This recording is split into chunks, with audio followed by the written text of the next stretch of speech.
sa kaitaasan, siya'y papurihan, ngayon at magpakailanman.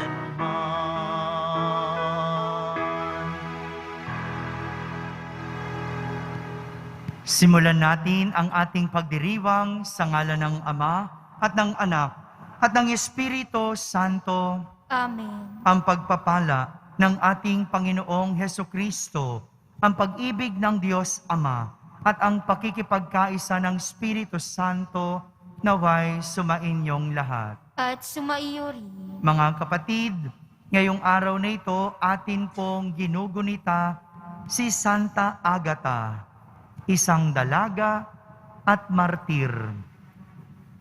Upang tayo'y maging marapat gumanap sa banal na pagdiriwang, aminin muna natin at pagsisihan ang ating mga kasalanan.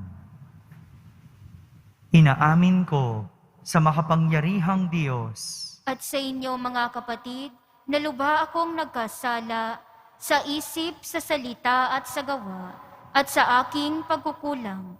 Kaya isinasamo ko sa mahal na Birheng Maria, sa lahat ng mga anghel at mga banal, at sa inyo mga kapatid, na ako'y ipanalangin sa Panginoong ating Diyos.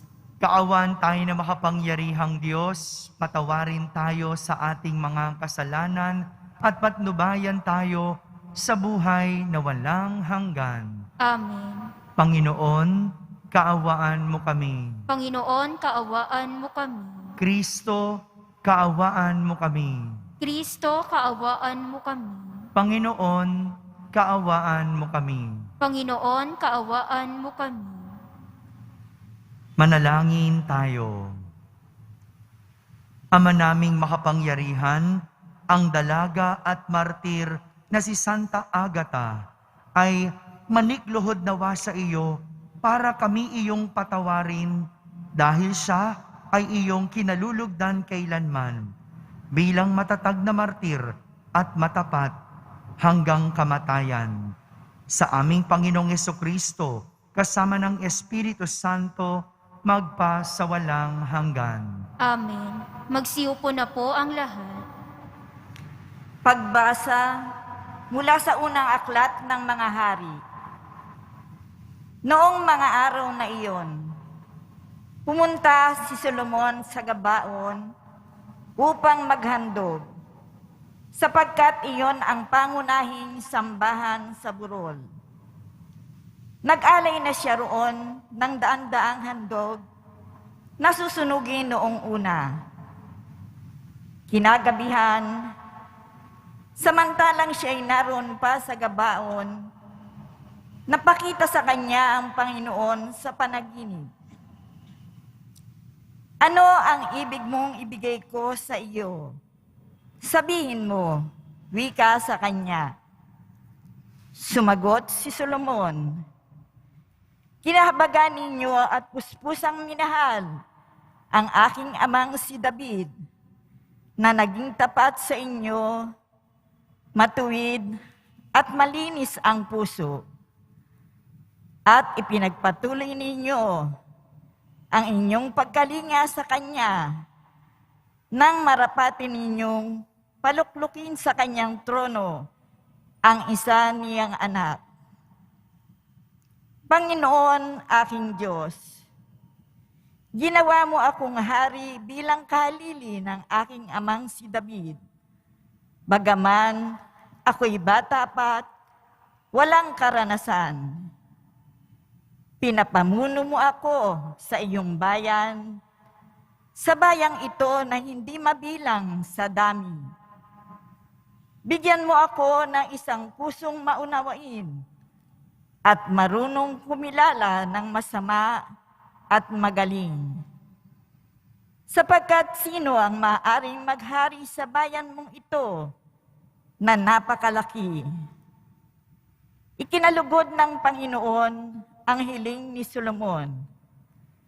Kaya't sinabi sa kanya, yamang hindi ka humiling para sa iyong sarili ng mahabang buhay o kayamanan o kamatayan ng iyong mga kaaway, kundi ang hiniling mo'y pagkaunawa at katalinuhang humatol. Ipinagkakaloob ko sa iyo ang hiniling mo. Binibigyan kita ng karunungan na walang kapantay, maging sa mga nauna, maging sa mga susunod pa sa iyo. At bibigyan pa kita ng mga bagay na hindi mo hiningi. Kayamanan at karangalan na di mapapantayan ng sinumang hari sa tanang buhay mo. Ang salita ng Diyos. Salamat sa Diyos. Ang lahat ng iyong tuntunin ay ituro mo sa akin. Ang lahat ng iyong tuntunin ay ituro mo sa akin. Paano ba iingatang maging wagas yaong buhay? Yaong buhay na binata sa kanyang kabataan. Ang tugon ay sumunod siya sa banal mong kautusan. Ang lahat ng iyong tuntunin ay ituro mo sa akin. Buong puso ang hangad ko na ikaw ay paglingkuran. Sa pagsunod sa utos mo, huwag mo akong pabayaan. Ang lahat ng iyong tuntunin ay ituro mo sa akin. Ang banal mong kautusay sa puso ko iingatan, upang hindi magkasala laban sa iyo kailanman. Ang lahat ng iyong tuntunin ay ituro mo sa akin. Pupurihin kita poon, ika'y aking pupurihin. Ang lahat ng tuntunin mo ay ituro mo sa akin. Ang lahat ng iyong tuntunin ay ituro mo sa akin. Ang lahat mong mga utos na sa akin ibinigay, palagi kong uusalin, malakas kong isisigaw. Ang lahat ng iyong tuntunin ay ituro mo sa akin. Nagagalak na susundin yaong iyong kautusan, higit pa sa pagkagalak na dulot ng kayamanan. Ang lahat ng iyong tuntunin ay ituro mo sa akin. Magsitayo po ang lahat. Hallelujah,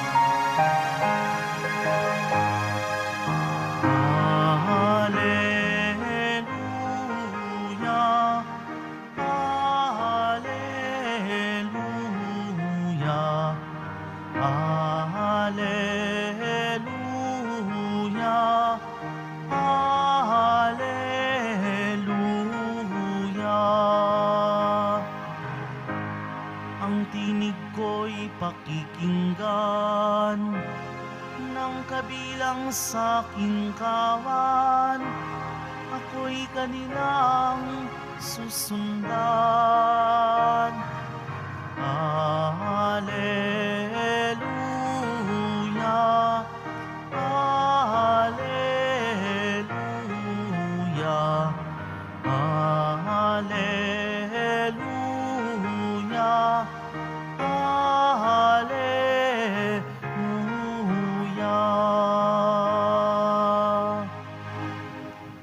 Sumainyo ang Panginoon. At sumaiyo rin. Ang mabuting balita ng Panginoon ayon kay San Marcos. Papuri sa iyo, Panginoon.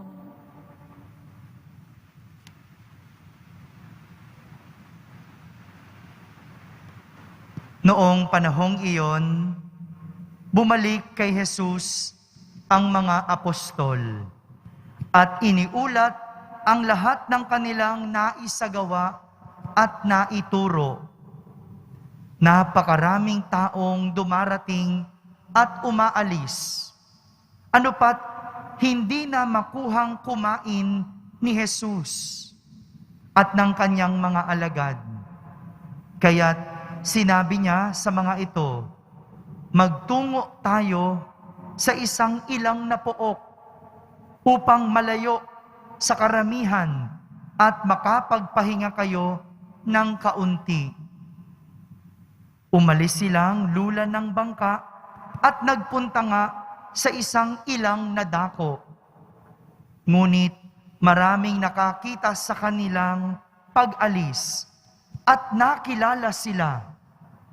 Kaya't Mula sa lahat ng bayan, ang mga tao'y patakbong tumungo sa dakong pupuntahan ni na Jesus at nauna pang dumating doon kaysa kanila. Paglunsad ni Jesus, nakita niya ang napakaraming tao. Nahabag siya sa kanila sapagkat para silang mga tupang walang pastol. At sila'y tinuruan niya ng maraming bagay. Mga kapatid, ang mabuting balita ng Panginoon. Pinupuri ka namin, Panginoong Hesukristo. Magsiupo na po ang lahat. Magandang araw po sa inyong lahat. Isang klase ng habag ang naramdaman ni Jesus sa napakaraming taong sumusunod at humahabol sa Kanya. Isang klase ng habag. Dahil sabi ni Jesus, para silang mga tupang walang pastol. Kung kaya't sila ay tinuruan niya ng maraming bagay. Ang isang pastol ay gabay ng mga tupa. Siya ang nagdadala sa kanila sa tamang lugar.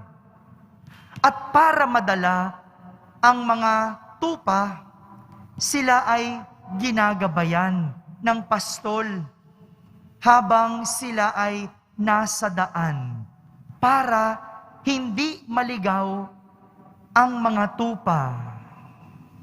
Sapagkat ang tupa, alam niyo po, hindi masyadong nakakakita ng malinaw. Aninag lang ang kanilang nakikita. Kaya naman, boses ng pastol ang dapat tumitingkad. Sa boses, nakikilala ng tupa ang pastol. Kung si Jesus, ang ating pastol, at tayo naman, ang mga tupa, ibig sabihin, ang susunod sa pastol. Hindi po ba? Siyempre, tupa ang susunod sa pastol. Pero para masunod ang pastol, dapat kinikilala ng tupa ang boses ng pastol. Dapat kinikilala natin ang boses ng ating pastol. Dahil kung hindi, sigurado, tayo ay maliligaw. Tayo ay mapapahamak at hindi makakarating sa tamang lugar. Ang pastol ang naghahatid sa tupa sa tamang lugar.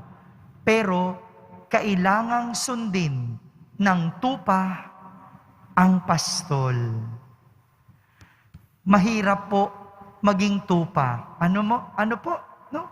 Mahirap. Napakahirap ang sumunod. Totoo naman. Sa dami natin, kanya-kanya tayo ng gusto. Kanya-kanya tayo ng opinyon. Kanya-kanya tayo ng iniisip. Mahirap sumunod. Mahirap maging tupa. Dahil ibig sabihin nito, kailangan matalas ang ating pandinig at pag-iisip para makilala ang boses ng ating pastol. Kaya naman sa ating unang pagbasa, narinig natin na matapos hirangin si Haring Solomon, siya ay nanalangin sa Panginoon. Si Haring Solomon ay nagpasalamat sa paghirang sa kanya bilang hari kahit na siya ay bata pa lamang. Kahit siya'y nasa murang edad, hinirang na bilang hari. Kahit wala siyang alam, siya ang hinirang para maging hari. Kaya naman, nanalangin si Haring Solomon at humiling, nagdasal sa Panginoon na bigyan siya ng pusong maawain at marunong kumilala ng masama at magaling. Ito yung hiningi ni Haring Solomon kasi ito yung alam niyang makakatulong sa kanya. Ang ganda nung panalangin ni Haring Solomon kasi pwede siyang humingi ng kapangyarihan, pwede siyang humingi ng kalakasan, pwede siyang humingi ng kayamanan, pero ang kanyang hiningi ay maawaing puso na marunong kumilala sa magaling at masama. Ito po yung higit na kailangan natin ngayon, ang pusong marunong kumilala sa masama at magaling. Kaya tayo madalas napapahamak, kaya tayo madalas nagkakamali at nagkakasala, kaya tayo naliligaw ng landas, ay dahil hindi natin kilala kung ano ang masama at mabuti.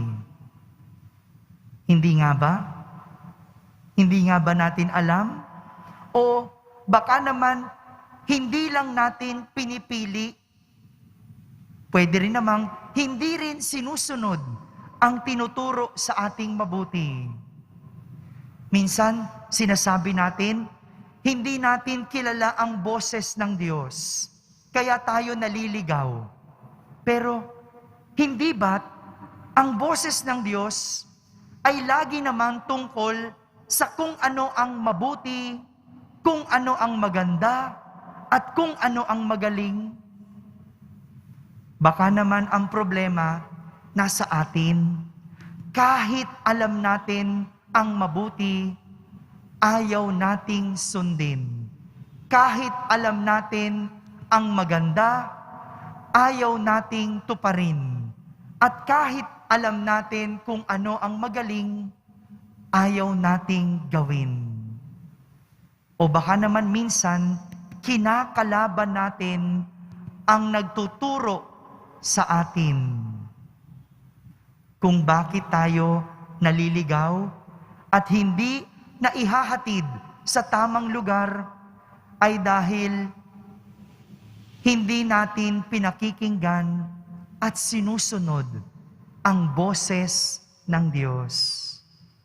Tularan natin si Haring Solomon.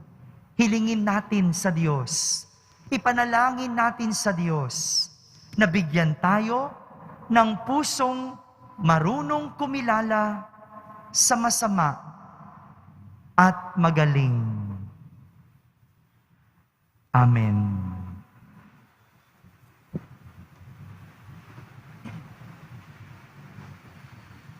Magsitayo po ang lahat. Minamahal kong mga kapatid, mulat sa pangangailangang lumaya sa mga hamon ng buhay upang mapatatag at mapanumbalik ang ating diwa at kalooban. Ating sambitin sa bawat panalangin, pastulan mo ang iyong bayan, O Panginoon. Pastulan mo ang iyong bayan, O Panginoon. Ang mga namumuno sa simbahan, naway panatilihin nilang buhay ang kanilang pagtatalaga sa pagpapahayag ng Ebanghelyo. Manalangin tayo. Pastulan mo ang iyong bayan, O Panginoon. Ang mga nabibigatan sa mga pasanin sa buhay, naway lumikas at mamahinga upang makatagpo ng kapayapaan sa piling ni Kristo. Manalangin tayo. Pastulan mo ang iyong bayan, O Panginoon. Ang mga tumalikod sa kanilang pananampalataya, naway muling makaakay pabalik sa pamilya ng Diyos. Manalangin tayo. Pastulan mo ang iyong bayan, O Panginoon. Ang mga may sakit, Naway makakita ng kagalingan sa kanilang karamdaman sa pamamagitan ni Maria. Manalangin tayo. Pastulan mo ang iyong bayan, O Panginoon. Sa katahimikan, ating ilapit sa Diyos ang ating mga pansariling kahilingan.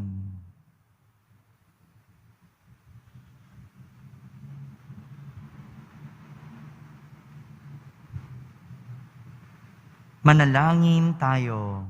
Pastulan mo ang iyong bayan, O Panginoon. Makapangyarihang Ama, tinawag mo kami upang iyong makasama. Maging tapat nawa kami sa pagsunod sa iyong anak sa aming paglalakbay patungo sa iyong kaharian. Hinihiling namin ito sa pamamagitan ni Kristo na aming Panginoon. Amen. Magsiupo na po ang lahat.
Diyos, awang di mabilang, tanggapin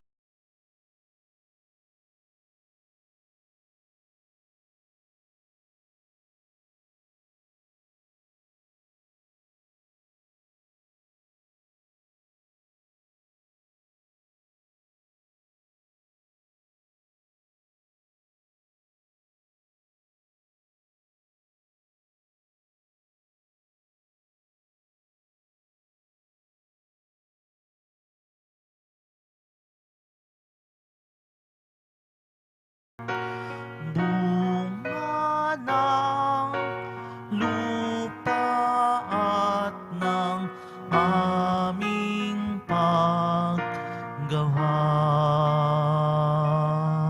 Magsitayo po ang lahat. Manalangin kayo mga kapatid upang ang paghahain natin ay kalugdan ng Diyos amang makapangyarihan. Tanggapin nawa ng Panginoon itong paghahain sa iyong mga kamay, sa kapurihan niya at karangalan sa ating kapakinabangan at sa buong sambayanan niyang banal. Ama naming lumikha, pakabanalin mo at basbasan ang mga alay na nakahanda upang paalabin nito ang aming diwa sa ningas ng pag-ibig mo na nagdulot ng tagumpay sa pagpapakasakit ni Santa Agata. Sa pamamagitan ni Jesucristo, kasama ng Espiritu Santo, magpa sa walang hanggan. Amen. Sumainyo ang Panginoon. At sumaiyo rin. Itaas sa Diyos ang inyong puso at diwa. Itinaas na namin sa Panginoon. Pasalamatan natin ang Panginoong ating Diyos. Marapat na siya'y pasalamatan. Ama naming makapangyarihan, tunay ngang marapat na ikaw ay aming pasalamatan. Ngayong aming kagalakan na si Santa Agata ay parangalan. Siya'y kapanalig naming may paninindigan na ikaw ay pahayag kahit siya'y mamatay, sapagkat minarapat mong kanyang matularan ang iyong anak na naghain ng sariling buhay. Tulad ng naganap sa iyong anak, ang dugo ng mga martir ay dumanak, hindi dahil sa katatagang likas, kundi dahil sa iyong bigay na lakas. Kaya kaysa ng mga anghel na nagsisiawit ng papuri sa iyo nang walang humpay sa kalangitan, kami nagbubunyi sa iyong kadakilaan. Santo, Santo, Santo, Panginoong Diyos ng mga hukbo, Napupuno ang langit at lupa ng kadakilaan mo, o sana sa kaitaasan. Pinagpala ang naparirito sa ngalan ng Panginoon, o sana sa kaitaasan. Magsiluhod po ang lahat. Ama naming banal, ikaw ang bukal ng tanang kabanalan. Kaya't sa pamagitan ng iyong Espiritu, ay gawin mong banal ang mga kaloob na ito, upang para sa amin ay maging katawan at dugo ng aming Panginoong Hesukristo. Bago niya pinagtiis ang kusang loob na maging handog, hinawakan niyang tinapay, pinasalamatan kanya, pinaghati-hati niya iyon, iniyabot sa kanyang mga lagad at sinabi, "Tanggapin ninyong lahat ito at kanin. Ito ang aking katawan na inihahandog para sa inyo."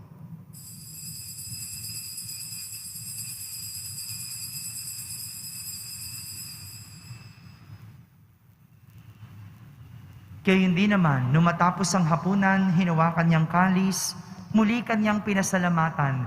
Iniabot niyang kalis sa kanyang mga lagad at sinabi, "Tanggapin ninyong lahat ito at inumin. Ito ang kalis ng aking dugo, ng bago at walang hanggang tipan. Ang aking dugo na ibubuhos para sa inyo at para sa lahat, sa ikapagpapatawad ng mga kasalanan. Gawin niyo ito sa pag-alaala sa akin."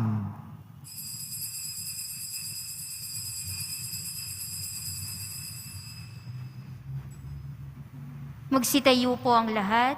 Ipagbunyi natin ang misteryo ng pananampalataya. Si Kristo'y namatay, si Kristo'y nabuhay. Si Kristo'y babalik sa wakas ng panahon. Ama, ginagawa namin ngayon ang pag-alaala sa pagkamatay at muling pagkabuhay ng iyong anak. Kaya't inaalay namin sa iyo ang tinapay na nagbibigay buhay at ang kalis na nagkakaloob ng kaligtasan. Kami nagpapasalamat dahil kami iyong minarapat na tumayo sa harap mo para maglingkod sa iyo. Isinasamo namin kaming magsasalo-salo sa katawan at dugo ni Kristo ay mabuklod sa pagkakaisa sa pamamagitan ng Espiritu Santo. Ama, lingapin mo ang iyong simbahang laganap sa buong daigdig. Puspusin mo kami sa pag-ibig, kaisa ni Francisco na aming Papa, ni Jose na aming obispo at ng Tanang Kaparian. Alalahanin mo rin ang mga kapatid naming nahimlay na may pag-asang sila'y muling mabubuhay, gayon din ang lahat ng mga pumanaw. Kaawan mo sila at patuloyin sa iyong kaliwanagan. Kaawan mo at pagindapating kaming lahat na makasalo sa iyong buhay na walang wakas. Kaisa na mahal na Birheng Maria na Ina ng Diyos, ng kabiyak ng puso niyang si San Jose, kaysa ng mga apostol, ni Santa Agata at ang lahat ng mga banal na namuhay dito sa daigdig ng kalugod-lugod sa iyo. May pagdiwang nawa namin ang pagpupuri sa ikararangal mo sa pamamagitan ng iyong anak na aming Panginoong Hesukristo. Sa pamamagitan ni Kristo, kasama niya at sa Kanya, ang lahat ng parangal at papuri ay sa iyo, Diyos amang makapangyarihan, kasama ng Espiritu Santo, magpa sa walang hanggan. Amen. Sa tagubilin ng mga nakahagaling na utos at turo ni Jesus na Panginoon natin at Diyos, ipahayag natin ng lakas loob. Ama namin, sumasalangit ka. Sambahin ang ngalan mo. Mapasa amin ang kaharian mo. Sundin ang loob mo dito sa lupa para nang sa langit. Bigyan mo kami ngayon ng aming kakanin sa araw-araw at patawarin mo kami sa aming mga sala para ng pagpapatawad namin sa nagkakasala sa amin. At huwag mo kaming ipahintulot sa tukso at iadya mo kami sa lahat ng masama. Hinihiling namin kami iadya sa lahat ng masama, pagkalooban ng kapayapaan araw-araw, iligtas sa kasalanan at ilayo sa lahat ng kapahamakan. Samantalang aming pinananabikan ang dakilang araw ng pagpapahayag ng tagapagligtas naming si Hesukristo. Sapagkat iyo ang kaharian at ang kapangyarihan at ang kapurihan magpakailanman. Amen. Panginoong Heso Kristo, sinabi mo sa iyong mga apostol, kapayapaan ang iniiwan ko sa inyo. Ang aking kapayapaan ang ibinibigay ko sa inyo. Tunghayan mo ang aming pananampalataya at huwag ang aming pagkakasala. Pagkalooban mo kami ng kapayapaan at pagkakaisa ayon sa iyong kalooban, kasama ng Espiritu Santo, magpa sa walang hanggan. Amen. Ang kapayapaan ng Panginoon ay laging sumainyo. At sumaiyo rin. Magbigayan kayo ng kapayapaan sa isa't isa. Kapayapaan po para sa lahat. Kordero ng Diyos na nag-aalis ng mga kasalanan ng sanlibutan, maawa ka sa amin. Kordero ng Diyos na nag-aalis ng mga kasalanan ng sanlibutan, maawa ka sa amin. Kordero ng Diyos na nag-aalis ng mga kasalanan ng sanlibutan, ipagkaloob mo sa amin ang kapayapaan. Magsiluhod po ang lahat.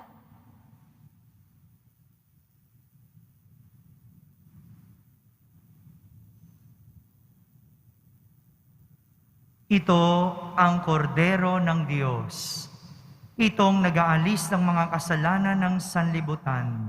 Mapalad ang mga inaaniyahan sa kanyang piging. Panginoon, hindi ako karapat-dapat na magpatuloy sa iyo. Ngunit sa isang salita mo lamang ay gagaling na ako. Ang katawan ni Kristo, Amen.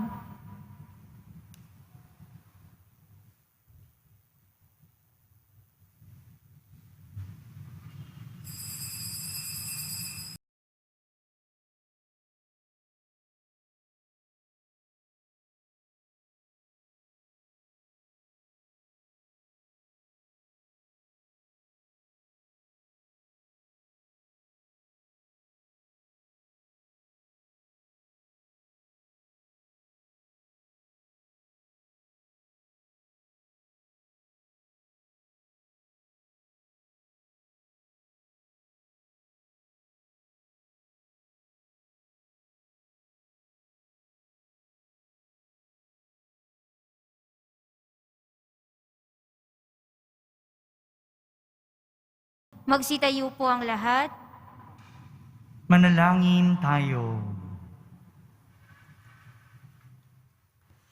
Ama naming mapagmahal, ang tinanggap naming banal na pakikinabang ay makapagdulot nawa sa amin ng katatagan na nagkaloob ng katapatan sa paglilingkod at tagumpay sa pagtitiis ng pagsubok sa iyong martir na si Santa Agata. Sa pamamagitan ni Jesucristo, kasama ng Espiritu Santo, magpa sa walang hanggan. Amen. Sumainyo ang Panginoon. At sumaiyo rin. Pagbabasbas ng Poong Yesus Nazareno, itaas natin yung mga larawan ng Poong Yesus Nazareno at larawan ng mahal na ina na ating pababasbasan. Mahal na Poong Yesus Nazareno, inihayag mo sa pamamagitan ng krus ang walang maliw na pag-ibig ng Diyos sa sangkatauhan. Pakinggan mo ang kahilingan ng iyong angkan na nagsusumamo sa iyo. Makamtanawan nila ang inyong katugunan at tanggapin ang kasagutan na may utang na loob na tinatanaw. Basbasan din po ninyo ang lahat na may karamdaman, nahihirapan, may mga dalang imahen at dasalan. Sa pamamagitan ng bendisyon na ito, naway maalala nila ang mga pangako nila noon sa binyag, na ikaw ang kanilang iibigin at pagdilingkuran bilang Panginoon, magpa sa walang hanggan. Amen. At pagpalain kayo ng makapangyarihang Diyos, Ama, Anak, at Espiritu Santo. Amen. Tapos na po ang ating pagdiriwang, humayking taglay ang pag-ibig at kapayapaan ng Poong Yesus Nazareno. Salamat sa Diyos.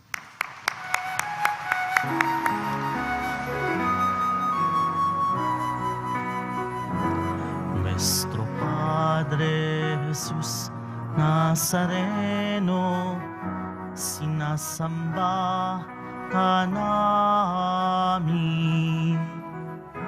Pinipintuho ka namin. Aral mo ang aming buhay at kaligtasan. Cristo Padre Jesus Nazareno, iligtas mo kami sa kasalanan. Ang krus mong kinamatayan ay sagisag ng aming kaligtasan. Nuestro Padre Jesus Nazareno, dinarangal ka namin. Nuestro Padre Jesus Nazareno, nilulwalhati ka namin. Nuestro Padre Jesus Nazareno, dinarangal ka namin. Nuestro Padre Jesus Nazareno,